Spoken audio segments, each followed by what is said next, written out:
Volvemos a Noticias del País. El próximo lunes el Banco Central da a conocer el informe de política monetaria, el IPOM. Varias preguntas. ¿Qué esperan los expertos? ¿Qué proyecciones se ven para nuestra economía? ¿Podría haber un recorte en las estimaciones? Para profundizar en este tema nos acompaña el economista y académico de la Universidad de Chile, Alejandro Alarcón. Alejandro, gracias por acompañarnos. Bienvenido. Gracias, Nicolás. Buenas tardes.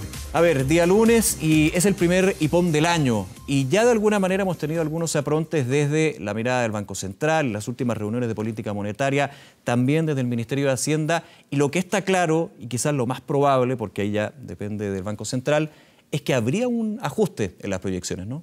Bueno, yo creo que va a haber un ajuste menor, pero ajuste al fin y al cabo de 25 puntos básicos. Es decir, teníamos un rango entre 3,25 y 4,25 y vamos a pasar a un rango entre 3 y 4, centrado en el 3,5, que es el consenso de la profesión en estos momentos de la trayectoria. Sin embargo, hay varias dudas. Hay dudas respecto a la economía internacional, hay dudas respecto a cómo va a afectar a nuestro país la famosa guerra entre China y Estados Unidos, la llamada guerra comercial, que ya tuvo un efecto el año pasado. Yo calculé que si no hubiera existido guerra comercial, nosotros habríamos crecido 4,5 y no 4. Alejandro, ¿cómo se podía calcular eso considerando que, claro, lo práctico es que habían aranceles que se estaban aplicando en importaciones chinas y al revés también? Pero en la práctica se hablaba de una guerra comercial que no se tenía claro hasta dónde podía llegar y cuándo podía llegar, por lo cual lo hacía muy impredecible. Bueno, el efecto no es directo, sino que es indirecto. Es decir, pasa por la desaceleración de la economía china. El año pasado la economía china creció un 6,6%, que es la más baja en 28 años. O sea, esto no es menor desde que Deng Xiaoping llegó al poder, ¿no es cierto?, el año 79 y impulsó una serie de medidas para convertir a China en una mayor potencia económica basada en el capitalismo. Por lo tanto, yo creo que pasa por la desaceleración de China sobre todo. Claro, y considerando el componente que nos importa mucho de China, mayor consumidor de cobre. Por supuesto, el cobre, pero hay otros productos también. Los chinos demandan mucho vino chileno, mucho pisco, otros brebajes, y también frutas y otros sectores de la economía. El cobre ciertamente es el más potente, ¿no es cierto?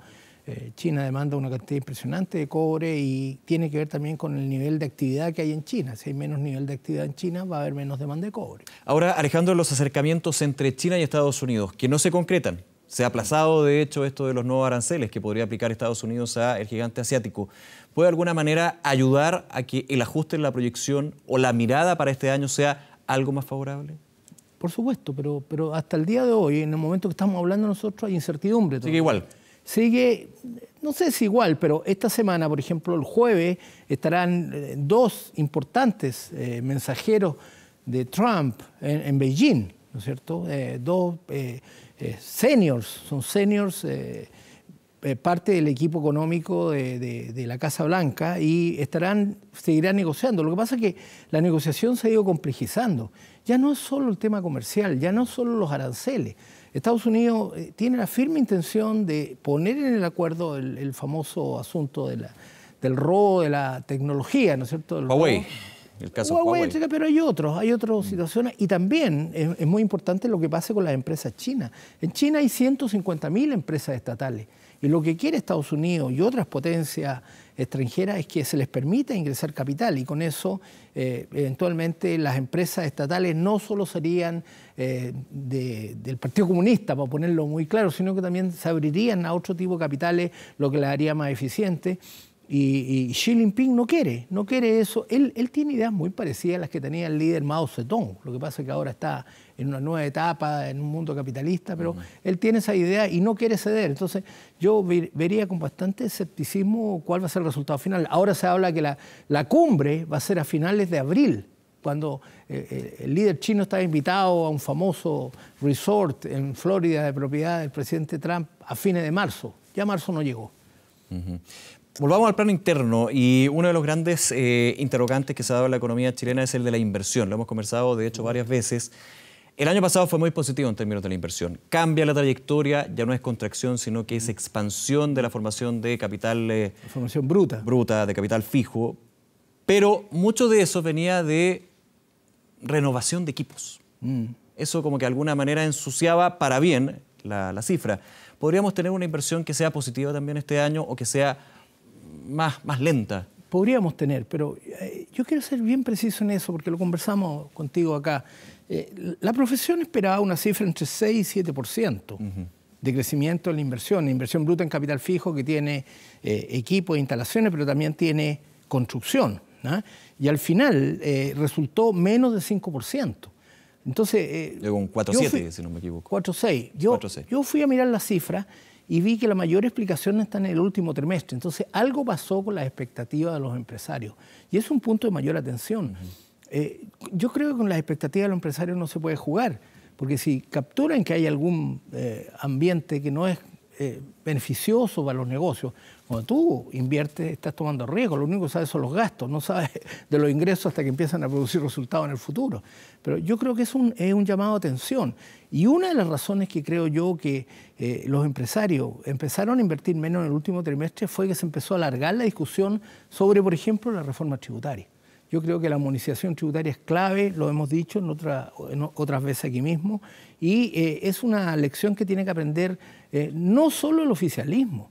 Ese es un tema país. Chile necesita inversión porque cuando crece la inversión, crece el empleo, que es otra materia pendiente, que hay un rezago, lo hemos hablado acá también, un rezago importante, y con la inversión decayendo en el último trimestre, alarga los rezagos. Por lo tanto, es un tema país, es un tema que los distintos partidos políticos tienen que asumir y todos tenemos que ser chilenos acá. Alejandro, desde el empresariado, ¿es solamente el sistema tributario en su todo? ¿A qué me refiero? Las últimas declaraciones desde la SOFOFA, la CPC, han apuntado más bien a la posibilidad que en algún minuto se habló en la campaña presidencial de rebajar el impuesto a las empresas, algo que se descartó el año pasado por el déficit fiscal y bueno, ahora con cifras algo más sanas dicen es el minuto. Finalmente se cierra también esa puerta. ¿Va más bien por ese lado? Yo creo que va porque haya seguridad cuál va a ser la regla en el futuro. Y ahí, por ejemplo, el proyecto oficialista ha enviado la famosa integración. Y la réplica ha sido que el proyecto en ese sentido es regresivo y busca algunas alternativas para esa regresividad, las cuales, en mi opinión, apuntan a tratar de mantener esto fiscalmente neutro. ¿Qué significa? Que tener la cantidad suficiente de recursos para llevar a cabo el financiamiento de los bienes públicos, que son en definitiva los que provocan una mejora en la distribución del ingreso. Tú no sacas nada en un país con colocar impuestos a las grandes fortunas, a los ingresos más altos, si al final no eres capaz de transformar esos recursos en más bienes públicos, en educación, en salud, en previsión, como se está hablando ahora. Por lo tanto, yo creo que... Pero sí se puede aumentar la recaudación. Sí, la recaudación es importante. Y son recursos que se pueden destinar a otras cosas. Por supuesto, pero ya aprendimos esa lección, porque en la anterior reforma tributaria el objetivo era recaudar 3% del Producto Interno Bruto, una cantidad de recursos muy importante. No se recaudaron. Entonces siempre hay que buscar en temas tributarios un cierto balance entre el aspecto equidad, que es muy importante en mi opinión, pero también el aspecto eficiencia. Si por el efecto eficiencia se empieza a perder productividad y hay menos inversión, a la larga los castigados van a ser todos los chilenos y particularmente los más pobres. El empleo, ¿cuál podría ser la mirada de este primer informe de política monetaria del año? Bueno, yo creo que el informe de política monetaria va a reconocer que ha habido un mejoramiento de la calidad del empleo contratado. Básicamente la cantidad de empleo asalariado. Vamos a tener mucho mayor cantidad de empleo asalariado, eso es muy importante, eso hay que reconocerlo, porque no es lo mismo tener un empleo que es un tercio o un medio en promedio de los salarios que tiene un empleo asalariado y tampoco en la volatilidad que tiene. Entonces el empleo va a mejorar, pero que no se ha visto en una reducción de la tasa de desempleo. Puede haber una discusión por la cifra hay misma, una discusión okay, respecto, pero al final el punto importante es la masa salarial.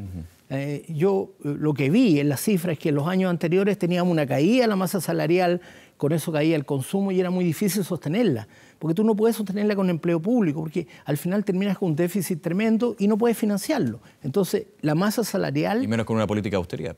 Por supuesto.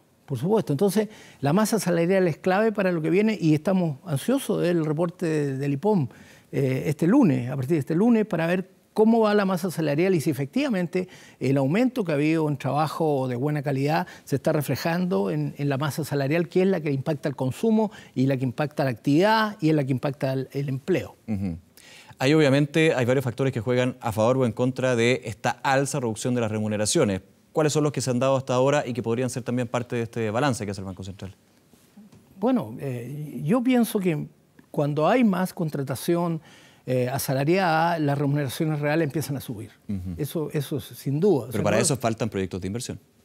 Hay proyectos de inversión, pero la gran pregunta es por qué no se despliegan con la velocidad que necesitamos. Claro. Ese es el gran desafío. Y por lo tanto, todos en este país deberíamos estar preocupados de empujar incentivos a la inversión, que es lo que realmente produce empleo.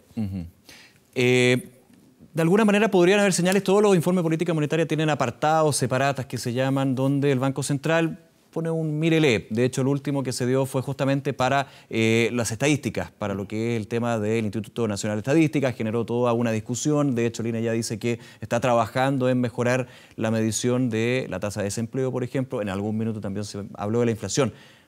Esto es difícil, evidentemente, pero podría haber otro punto. Hace años yo me acuerdo que hablaba de una eventual burbuja inmobiliaria. No con ese nombre, pero ahí se prendieron todas las alertas. Yo creo que hay dos puntos acá que yo espero que aparezcan. Uno es sobre cuál es la tasa neutral. La tasa neutral de interés de la economía es aquella que permite que el crecimiento se mantenga sostenido, ¿no es cierto? Y que, de acuerdo a lo que hemos ido conociendo del Banco Central, todavía no la alcanzamos. En la anterior versión, o en anteriores versiones, se hablaba de una tasa de interés entre 4 y 4,25. Yo creo que el Banco Central va a bajar la tasa neutral en vista de que el proceso de mayor actividad de la economía todavía tiene mucho rezago. Baja el techo, digamos. Baja el techo. Ese es un punto muy importante. Ya vamos a tener un adelanto este viernes cuando se conozca la decisión del Banco Central sobre las tasas de interés. Pero no de política monetaria. Claro, lo va a mantener, pero falta una indicación de mediano plazo sobre la economía de cuál es la tasa neutral. Yo creo que la va a bajar a un rango entre 4 y 3,75, ya decía eso de apuntar. De hecho, las predicciones inflacionarias son muy bajas. La mía es 2,5 en este momento, lo que está bastante lejos del centro del rango meta, y también dado que necesitamos mayores niveles de actividad y sabemos que va a haber un impacto del sector externo, hay que estar muy atento con la política monetaria para poder sostener mayores niveles de actividad frente a una desaceleración de la economía mundial. Alejandro Alarcón, nuevamente, gracias por acompañarnos. Gracias, muchas gracias. Muy buenas tardes, que esté bien.